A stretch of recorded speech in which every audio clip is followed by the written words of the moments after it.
We're at the 2024 Ag Progress Days. This is a field out in front of our booth.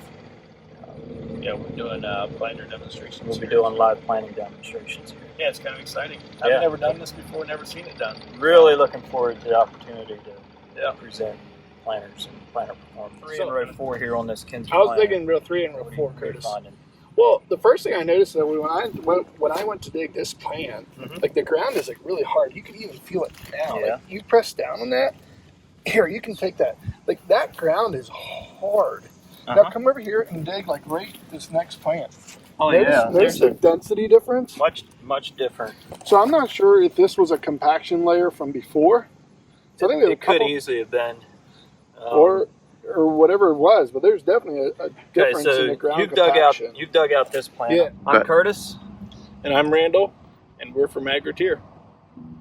We're actually in the plot that our Kinsey 3605 planted, and this planter's a very, I would say, basic planter with spring down pressure, ground drive, finger pickup, and we're just analyzing the stand that it did, looking at emergence. So Curtis, just the setting. We had the spring settle maximum down pressure. We did, yeah. With the ground planting, current planting conditions, the day of planting, we had multiple. We needed everything we could get. So springs were set on max. This planter did have unit mounted coulters and road cleaners. Obviously, we didn't really need the road cleaners in this field, but it did have it. Closing system. We had several different closing wheels, and we could maybe compare different closing wheels. They were all spiked style closing wheels. But they were all spiked style, very similar closing wheels. And the day of planting is when we would be able to compare those different closing wheels. So we can maybe come out here, do something actually the day of planting. The day we planted this was super dry. Really dry. We had the closing system, I think, set to max as well. So, and with the rain we got last week, it's going to be fun. It turned out awesome. It's really going to be fun. Yeah, it's going to be a great time. Should be a show. Dig up this plant, and we're just going to, right now what we're doing, something we do in a post-planting scouting is check our planting depth. So right now I'm trying to preserve this plant. Find the seed on that one? I did. Okay. All right, so here's my seed on this plant, and I have a planting depth of looks to be about 1 3/4 inches, 1.5 to 1 3/4. What do you have there on that one, Randall? So on this particular one,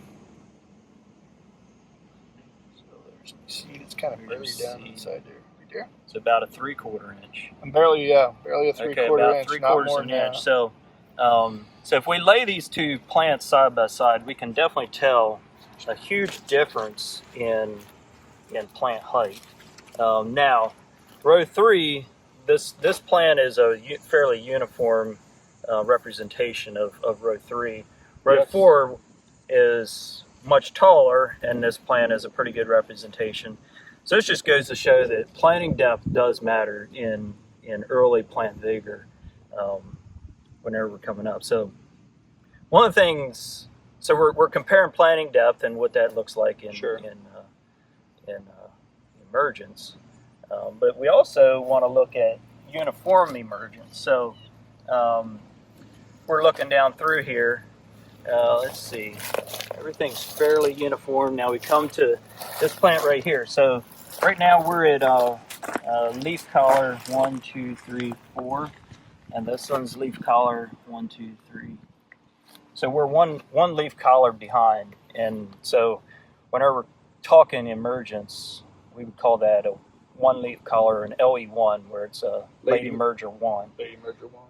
So if we were to follow this all the way to yield, the ear on this plant here would be significantly smaller than the ear on this one. Still harvestable ear, but not one that we're going to get yield from. And we could dig this one up and just kind of see why it might have been a little bit later emergence. So the ground seems nice and soft here, I believe. And that was a huge factor. But again, we've had a lot more moisture since the planting day. That's right. The day of planting, this field was extremely hard and dry, and the way this particular planter is set up is with spring down pressure, unit mounted coulters, so not an active downforce management situation, which might be why we're seeing a little bit of variation from row to row. Can you find the seed? Maybe I popped it off. I believe this is a seed right here. So I'm seeing a little bit where the that root went down and around and back up. So it's not. I wouldn't say it's extremely much more shallower planted maybe than the other rows, maybe a 1/4 inch or so. But looks like that seed actually struggled to get out and up. Several things that affect emergence, good emergence. So you need consistent soil moisture.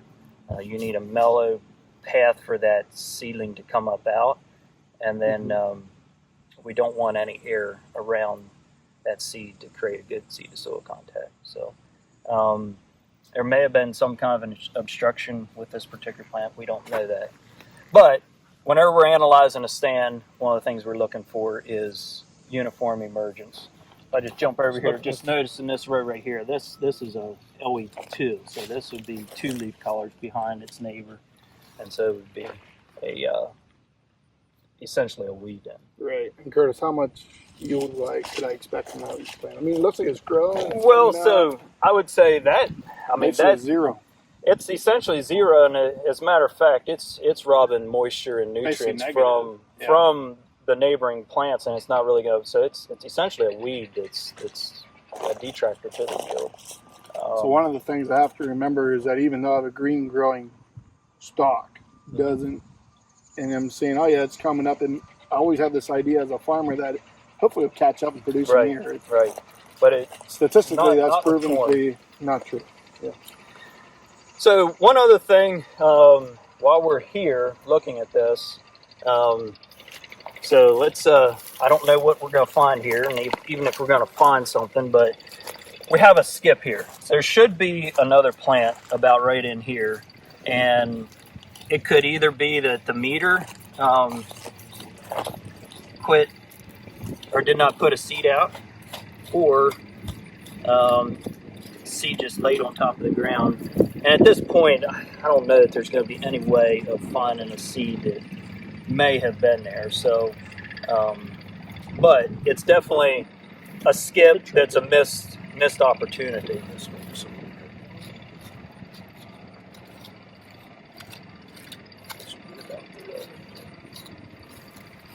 Yeah, I know. Shouldn't be very difficult to find.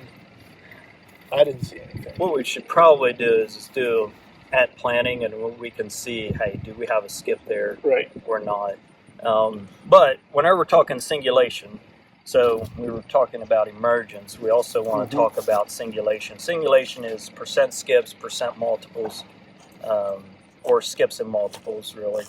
And each skip is more or less 100% yield loss. So we can, whenever we're doing a stand count, we come over here to this row. I've got 2 plants side by side, so this would be an example of a multiple.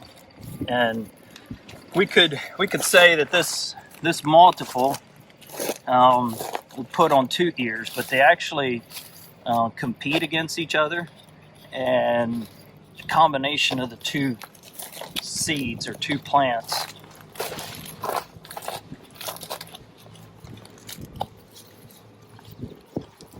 do not actually. So there's one seed.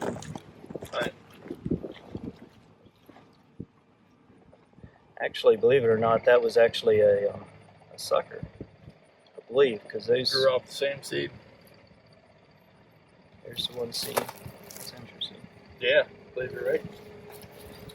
It's a unique one. This particular planter was set up with Precision Plantings finger meters, so they're fairly accurate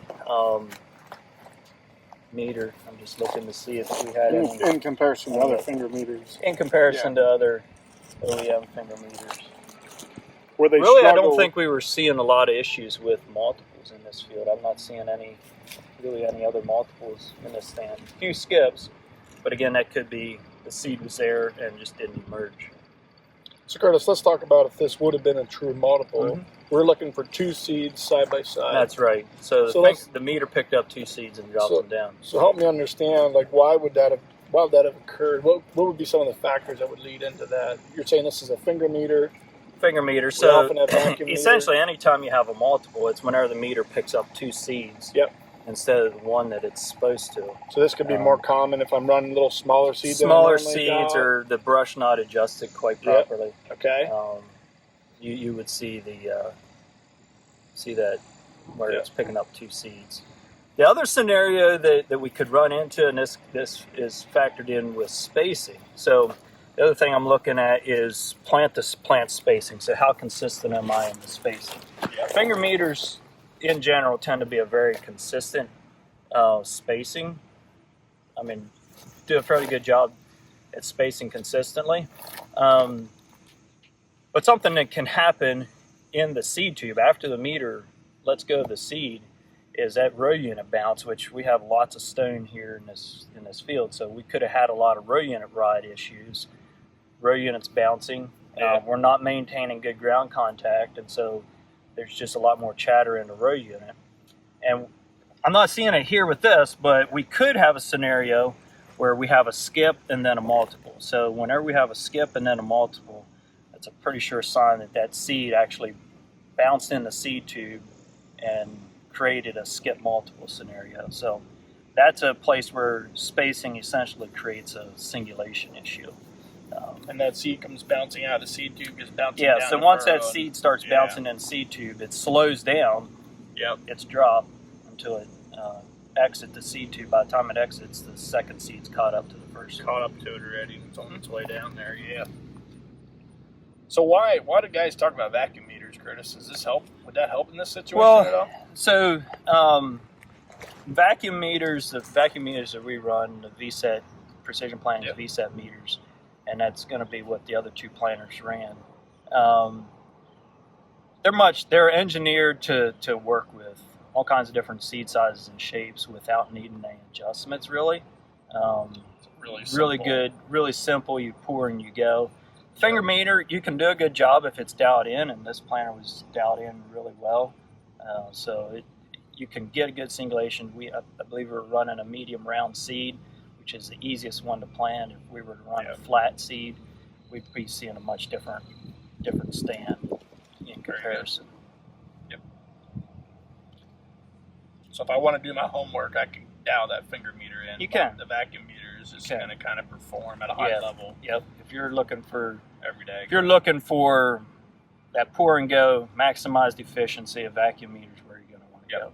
If you're looking for simple, no extra vacuum fan, no extra hydraulics, the finger meter can still be worked. It's a little more maintenance from year to year, keeping those brushes and the meters fine-tuned, but if that's the type of management you want, you can definitely do that. And you're talking row unit ride, Curtis, and bounce and stuff like that. A vacuum meter, I can crank my vacuum up, hold on to my seed a little better if I'm running that high-speed planter, probably than what my finger meter planter would do. So a vacuum meter and a finger meter are actually going to perform the same with a standard seed tube. So if you get the seed bouncing in the seed tube, you're going to have the same thing. However, that being said, precision planting as an option for a high-speed planter, and it's actually what they call speed tube that carries the seed from the meter down to the seed trench. So that helps to manage your spacing no matter what your row unit ride is. Right. And so faster planting or maybe rougher ground conditions, you can keep your speed up and maintain that spacing. Okay, so Randall and I are up here in this Harvest International plot. So this particular planter is 30-foot, 30-inch planter, so a 12-row 30-inch planter. Set up with Precision Planning's V-Drive Delta Force, Fur Force, which is a closing system, and Reveal, frame-mounted road cleaner. And around here doing some post-planting scouting. So, Curtis, a few more specs. Do you remember what Delta Force was set at? Yeah, so again, this field was very, very dry and hard Right. the day we planted it. Extremely hard. And we actually went into Delta Force. Of course, it's an active downforce management, but Yep. we can adjust the maximum applied downforce. And this we did have set at 500 pounds as our maximum downforce, just because we were running out of frame weight. Just didn't have enough frame weight to go to the max of 650.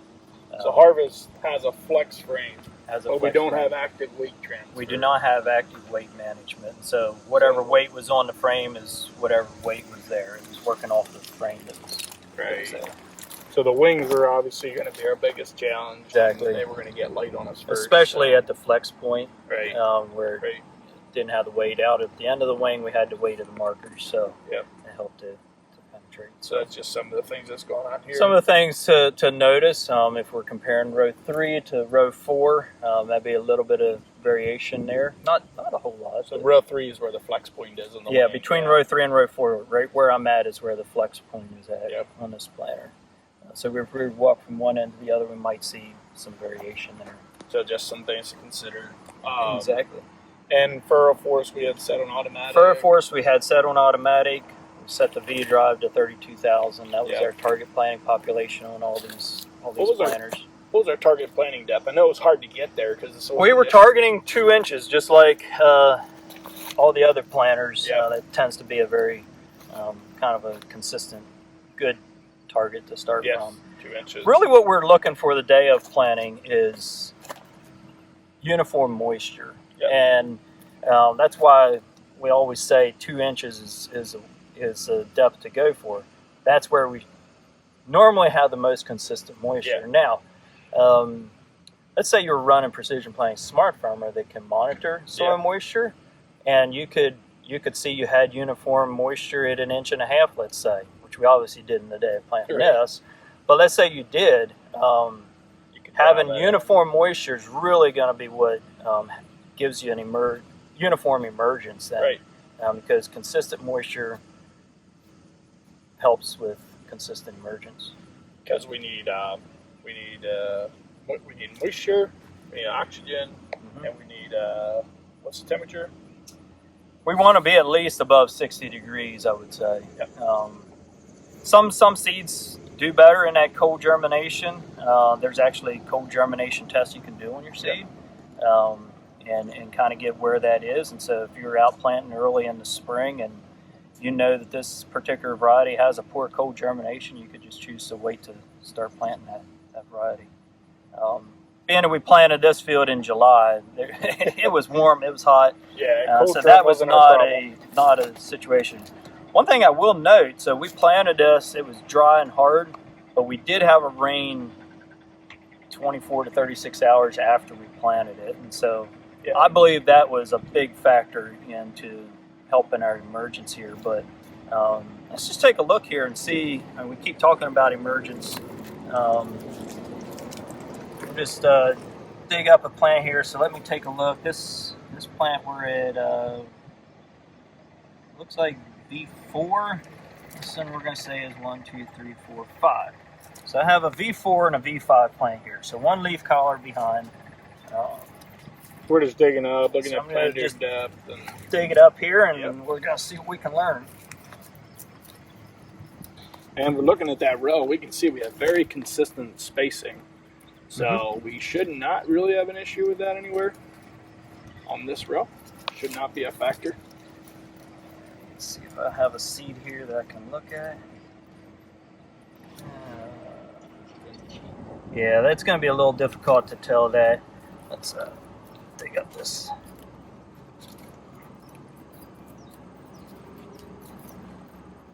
It's amazing how quickly they put out those roots and get a good foundation going on. But since the day we planted, I think we have over 4 inches of rain on this crop now, right? In the last 4 weeks, 5 weeks. That's what I saw. Okay. So really, this seed is not. I mean, I would say it might be 1.25 inches. If this one was an inch, about a 1/4 inch planting depth difference. You can definitely tell the stalk diameter difference. This plant would, if we were to follow it through to yield, put on roughly half the size of ear of this one, just because it's so far behind in the competition with a stronger performing plant. So we talk about emergence, and a lot of emergence comes down to uniform depth, and then talk about closing consistent moisture. This planter was equipped with FurForce, which does a really good job of breaking down the sidewall of the opening disc. So any compaction layers, it pretty much eliminates. Destroying all those. And then it helps to close that seed trench from the bottom up with the shape of the closing disc, that first stage wheel, and takes out all the air gaps, lets it loose and mellow. And then we come along behind the first stage wheel with the second stage wheel to kind of firm that soil back down so we don't lose any moisture that we might have left. So that closing system is proven, for us here in our area, is proven to be a really good closing system to kind of maximize the uniform emergence. And earlier we were talking about, Delta Force, our active down pressure system on the row. Like we can adjust that on the fly. So like that closing system, if I'm in soft, wet ground, obviously it's not going to take near the pressure it would in this like a situation like this. Right? Exactly. Is that an active system, Curtis? Or? Yeah. So FurForce on this planter, it can be an active. So we can run it as a manual if you don't have the technology on the planter to run it. You can manually control the air pressure. But this particular planter was set up with the automatic. So we're measuring the weight on that second stage wheel, and then that's acting as a gauge wheel for the first stage wheel. So we don't want that first stage wheel to go too deep. Right. So we're kind of using that to adjust the air pressure. Talking about Delta Force as an active downforce system. So what we're doing is we're measuring weight on the gauge wheel. So let's say we were targeting a 2-inch planting depth. We have a load sensor on that road that measures the weight on that gauge wheel. If it's not carrying weight, it's going to apply more down pressure. Once it hits our target, and I think our target was set at about 110 pounds of weight on the gauge wheel, then that's where it stops. And so that load sensor takes 200 readings a second, and then the Delta Force makes adjustments 5 times a second. So it's a very reactive system, very responsive to changing ground conditions. So if I'm understanding what you're saying, Curtis, pretty much every seed should be planted into a situation that's we're not having extra sidewall contact, extra sidewall pressure, but we're getting right down there to down. Yeah. So at the end of the day, what we're targeting is uniform depth with Delta Force. Uniform depth and not creating a compaction. Like we can put all kinds of down pressure into that mellow soil and we get the depth, but then we create a compaction area around that seed that could be taken out with FurForce, something like FurForce, but it's going to be much more challenging, and you have a risk of causing restricted root growth. Catching roots, plants struggling to get up and out. All right, so I think it pretty much covers emergence. Let's discuss another thing that can affect yield, and that is singulation. So there's skips and our doubles. Looking across this stand, I'm struggling to find a good scenario for a skip. Yeah, right here.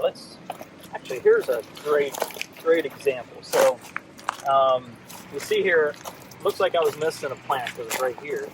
However, I have 2 plants growing side by side here. So let's dig this up. We're going to see if we have a multiple or what we got going on here.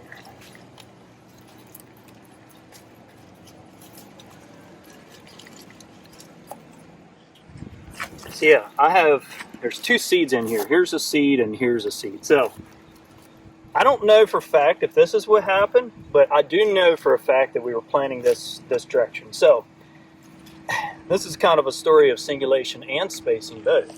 Exactly. So I think what happened here is because our population map would still show 32,000 here. Oh yeah, we had a skip and then we had a double, so it's essentially a good population. We planted the right amount of seeds for the field, but not at the right spot. So a skip, there's no plant there, there's no ear. Obviously we can't put an ear where there's not a plant. So that's lost yield. And in a multiple, you put two plants side by side, they're going to compete for moisture, nutrients, and all the above. And so the combined yield of these two plants is actually going to be less than its neighboring plant. So that's a cost of singulation, so skips and doubles. But this was more likely a spacing issue. So we were planting this direction. Some reason, this row unit, this seed decided to make a bounce in the field. I'm not seeing any stones or anything like that that might have caused that, but for some reason, that seed contacted the seed tube, more than likely, and it slowed down that seed dropping to the ground, and so that created that skip. Since that seed slowed down, landed right next to the next seed. It had good spacing, good spacing. It was dropped in the right place. Yep. And so that created our skip double effect. So we had 100% singulation on the meter. But we actually had a spacing error that created a singulation error. Now we also want to look at uniform spacing. So here's an example maybe of spacing. So this plant is definitely closer together than what this plant is. So likely there was a little bit of delay in this seed coming down. Spacing isn't really going to affect yield until we get about 4 inches away. So what do I got here?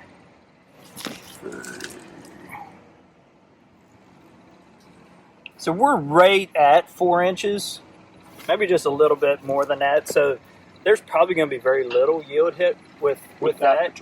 But once we get within 4 inches of a neighboring plant, we do start to see yield taking drop. those nutrients and those. Yeah, they start competing. So that 4 inches is usually the target number there for a spacing error. So Curtis, I'm just thinking about this whole thing, going back to this one where we had the double, skip and the double, and then those seeds there. So on the day of planting, this was extremely hard ground. So we were maxing out our delta force. We couldn't get any more pressure. We had everything we got, and we still were not always reaching depth or just so. Sometimes we actually come up a little shallow. So I'm thinking through this. If we have a rock and we're already maxed out, we hit that rock, it's going to cause a vibration in the row unit. So when I'm going to the field and planting in the spring, these are just things I need to keep in mind. The conditions are getting hard. Some of these variables that I'm able to control better in a prime planting situation, I'm going to start losing some of that control. And this planter was set up with V-set meters in the V-drive, which is an electric drive, very smooth meter control. If we were in a planter that's a ground drive with chains or whatever, anything in that drivetrain can cause chatter to that meter and cause spacing issues. So paying attention, having good maintenance on your planter before you go to the field makes a huge difference in actual planter performance. Keeps that running smooth. Yep. So chains, sprockets, bearings, all those things that could cause chatter. That's one of the advantages with electric drive is to eliminate all that. Brings in swath control, so you have the ability to shut rows on and off as you're coming into headlands, and then population control. You just set right in to monitor the population you want, and it's a target. So then you can do prescriptions. If you want to do variable rate, change on the fly with V-drive. So I'm Curtis Martin. I work at our Waynesboro location for Agriteer, and we're at Ag Progress Days. Yeah, and I'm Randall Wenger. I work at the Leola store, and we're just out here in the field. Yeah, like you said, Ag Progress Days here in 2024, evaluating the stand. So we're evaluating a stand of planter passes that we made about a month ago. Yep. And so we want to demonstrate maybe how some different planter setups can affect planter stands, and we're actually going to have live planting demos. That's going to be really cool. So the beauty is we've had all kinds of moisture in the last week, and so planting conditions should be really good to get out and analyze stands live. So some consistent moisture, some good temperature. That's right. We can control the rest. So. Yep. All right, so we're here walking the Fent Momentum plot that we planted here at Parker Stays. This was with the new 30-foot momentum, with the right? 30 foot, the 12 row. So kind of a setup situation for that planter is it's a 12 row 23. So it's actually a 15-inch planter that we locked up the inner plants on. So there was lots of frame weight looking at this stand and kind of getting a little bit of an idea on what we were running into. So a couple of observations I'm making so far is we have, I would say, fairly uniform emergence. There's a few places where we have a late emerger. Let's just say maybe this plant or right here. Yeah. A little bit of a late emerger. A good bit of this stuff we got like stalks growing out the side. That's right. We have really, really hard planting conditions. Some of these plants are growing around a lump of ground that's super hard or rock or something. Yep. Yeah. Also looking at singulation, so any skips and doubles, and then spacing. So that's my plant spacing. Yep. I do have right here would be a scenario where we might have a spacing error. So this plant, possibly a skip. I believe we do have a skip. So a skip could either come from a seed that didn't germinate. So this skip could either be poor germination, bad germination, or the meter just didn't put a seed out there. Right. So whenever I'm digging around the here, fact that the seed company had a bad seed. so actually, let's just take a look here at this plant right here. So this one is leaf collars 1, 2, 3, 4, and then I've got 1, 2, 3, 4, 5. So I'm one leaf collar behind this neighboring plant here, and let's just see what we can learn here.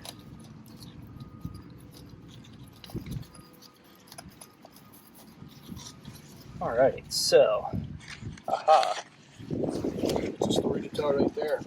yeah, so we Ooh, talk about. Your father. Well, you see that piece of residue that was on there? I did see that piece of residue. I was getting ready to talk about it. There's a little bit left here, so don't know if this is actually what actually happened here. So I have about 1.5 inch planting depth here, but if you were to look at the footage real close, you would have seen a little piece of residue that was laying right in here next to that seed. And planting conditions were extremely dry, but we had rain here about 24 to 30 hours after planting. And so there would have been a lot of moisture at the seed for germination, but we talk about having uniform moisture around that seed.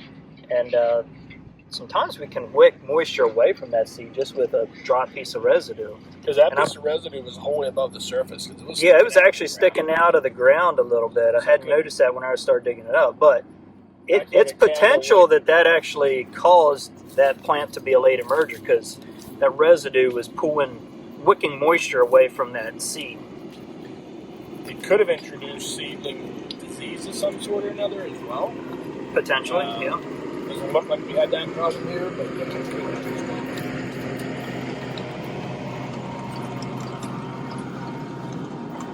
Really, really good root development here. Yeah. We missed the seed there.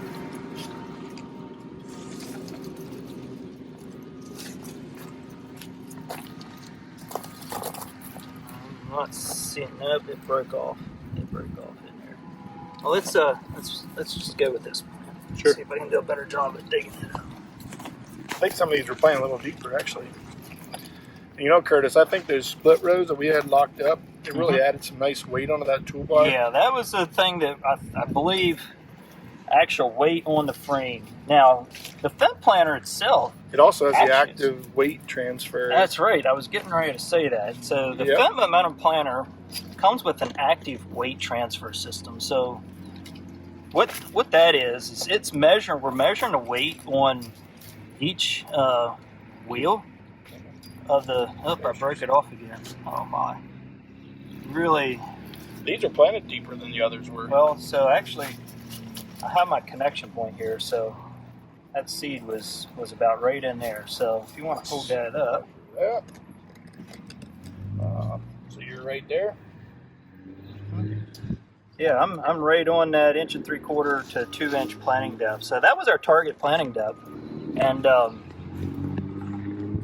back to what I was saying about the Fendt Momentum planter. So we're measuring the weight on each wheel, and then we're taking any difference in that weight and pushing weight from the center frame out to the wings, so that each wheel has is carrying the same amount of weight. And which means every row has the same opportunity. Has the same opportunity to transfer weight from the frame over to the row unit.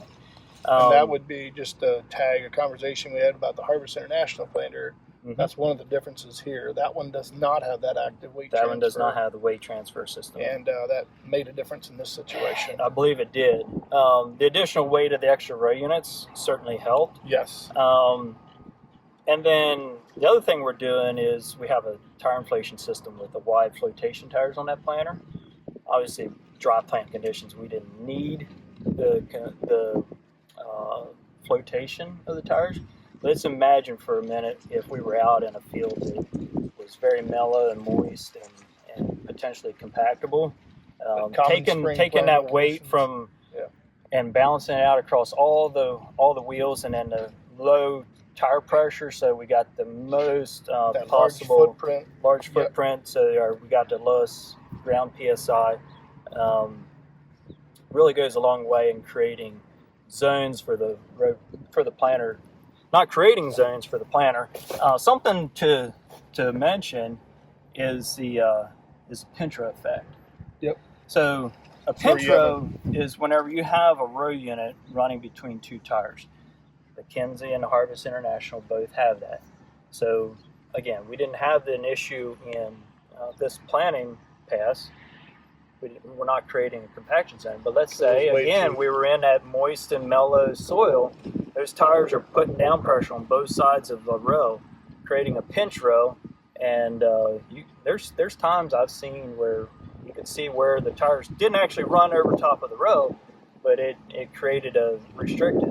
And you look at what percentage of the field actually has a pinch row then, and you can have some pretty significant. So one of the main benefits to the Fendt Momentum planter is actually being able to manage the weight of the planter, so that we got the ideal planting conditions in the field. So all coming back to emergence, uniform emergence, right? And checking out all those.